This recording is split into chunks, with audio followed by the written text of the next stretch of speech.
So this is a Pixhawk test in my Finwing Traveller. I've done the first quick autonomous flight with it, automatic takeoff, waypoints and landing. I'm just going to do another one. I have got a nice video camera with a nice zoom which I left at home, so I'm going to have to try and do it on this. Let's see how it goes. So I have uploaded a mission. Here it is roughly. So you can see where I'm sitting now. We've got auto takeoff from my position, and then just do a little loop round and back. We get some altitude around the back, only a little bit, and then losing some this end, and then lining up for at the end of the runway to land, hopefully right there on the runway. So let's see what happens. It's already loaded, it's already pre-done. Yeah. I'm going to put it into, we'll arm it. It's armed. So the controller down here, you see all the waypoints and whatnot, and hopefully we're going to go.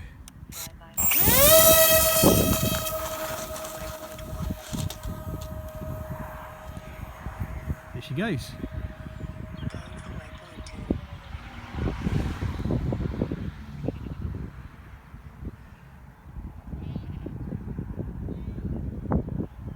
It's going to be impossible for you to see now because it's so small. She's flying quite nicely to the waypoint.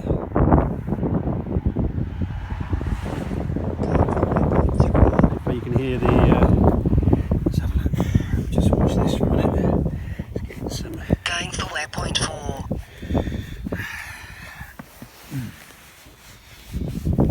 Going for waypoint 5.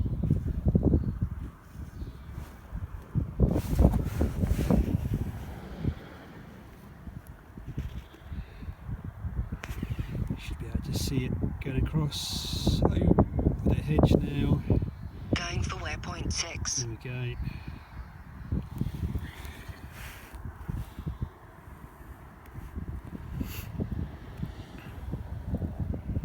Going for waypoint 7. Going for waypoint 8. Close. Lowering down height. See if we can see it from here. Should we go down to about 20 metres?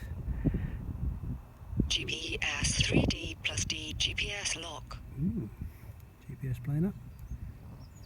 Going for waypoint 9. Okay, so it should be landed now. Wind's catching it a bit and blowing it around. See the throttle's cut. Well, the wind picked up just as it was going around that last waypoint. It had to go and fight to get back again. Here she comes.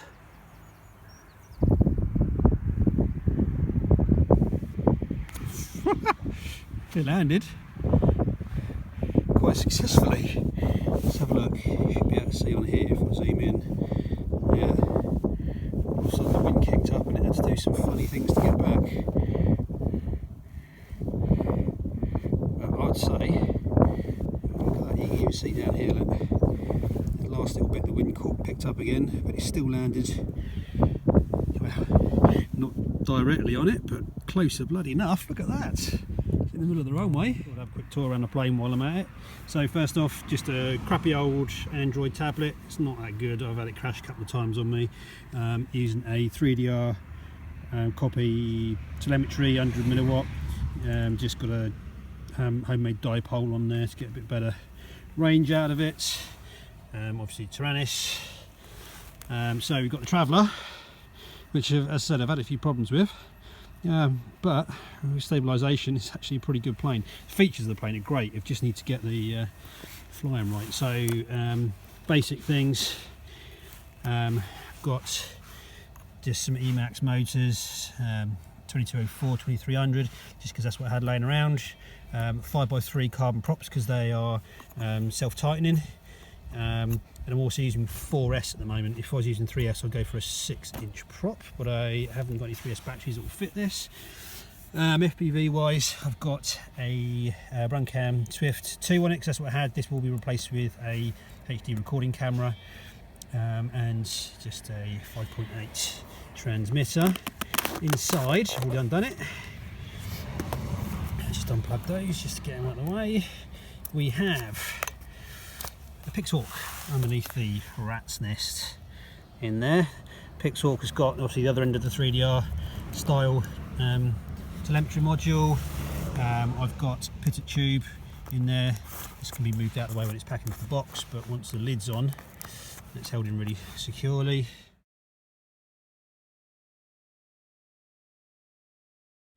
Obviously arm button, there's another dipole again for the cheap antenna I made. The ESCs are a bit too small really, they're only 12 amp, I need to up those, especially if I'm going to go to 3S. Obviously my GPS embedded in the top there. Yeah, it's all pretty good, and seems to work at the moment. The things I wanted to just show, especially for the Finwing forum, is tail.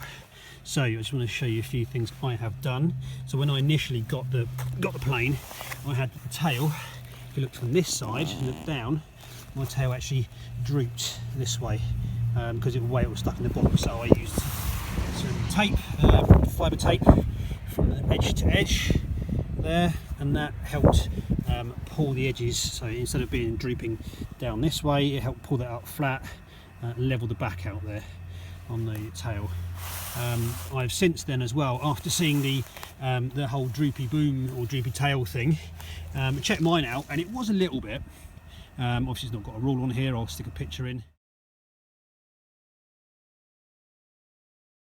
But what I've done just to give it a bit more stiffness is I have used again that fibre tape, and I've got it nice and taut along the top by sticking one end, pulling it tight, then sticking the other end, and then pushing it down all the way. That's really taut the top up. So that's made the tail actually really stiff. I've also, this end, have done the same thing going this way so that there's less flex on the back. I didn't have much of a problem with this tube moving, I'll be honest, but this tape on both sides has really helped. I've done the same thing underneath, not as tight though, so I've got some rigidity both ways, and some bits there. I also had to, let's see if I can take it around, I also had to chop out from the middle. I had to remove some material from the wooden part and actually move the screws back as well. So if I, excuse me to move them around, if I open this up, you might be able to just about see under there, there's the original screw holes, and that's how far back I've moved the screws. So I've moved that back to pulling this on quite a bit tighter, and with the two of those, the back is, I must say, really stiff. You know, you can lift the whole plane up by it without much flex at all. I've also, this is my current geometry on the ailerons.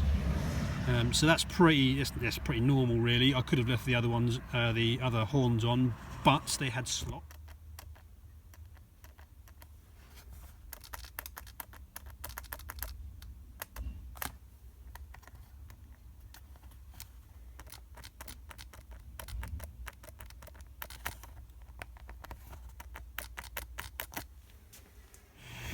Geometry on the tail, now this is very, very different. It only looks like there's one hole above that, but actually it's where the horn's been trimmed. That is on the bottommost hole, and we've got this really long servo horn on the actual on the stabilizer itself. GPS 3D lock. GPS 3D plus D GPS lock. Thank you very much, lady.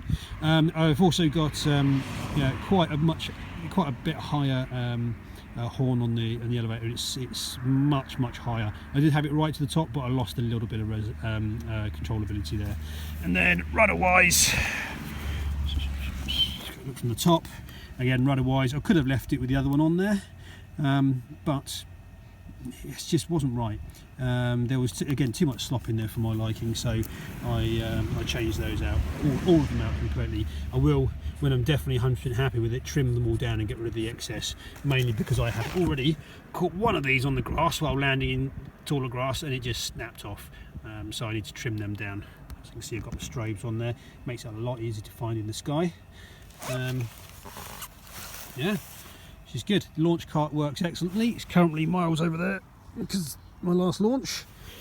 Yeah, actually, for you know, a mission type plane and relying on stability and things like that, she works bloody well, and the fact that it goes into the case is really good.